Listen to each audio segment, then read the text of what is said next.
inaan wiil mursada dhalaynan ahay 39 cid aan ka baryeelin qabiil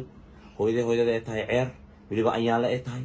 oo qof binaadan kaga heebaysanay aysan jirin laakiin aniga maskiin waayo intuu saan ku ooyna waxaas ma jiraan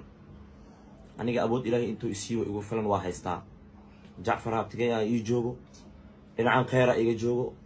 cid ila hadli karta aniga malahan gafo ii joogo ilaahay ii dhaafo saaka ugu soo horeyso wallahi taashay waxay dheen marabta ma ku keenina dad adiga ku ilaaliyo mayaan dhaabti anada kaan shaqo isaga dhaxnoola maanta niigan ku noolana aan ku dhaxnoolaana dadka dhahayeen $5,000 aan ku dileena baabajay saanan ku yeeleynana aan xogaa arinta markay ay maqlaan in ay dib u gurtaan hawiye haday iiga yihiin aniga balin hawiyaan ahay oo waliba aan ka cabsanaynin waxay keenaan waxooda kalena aan keeni karo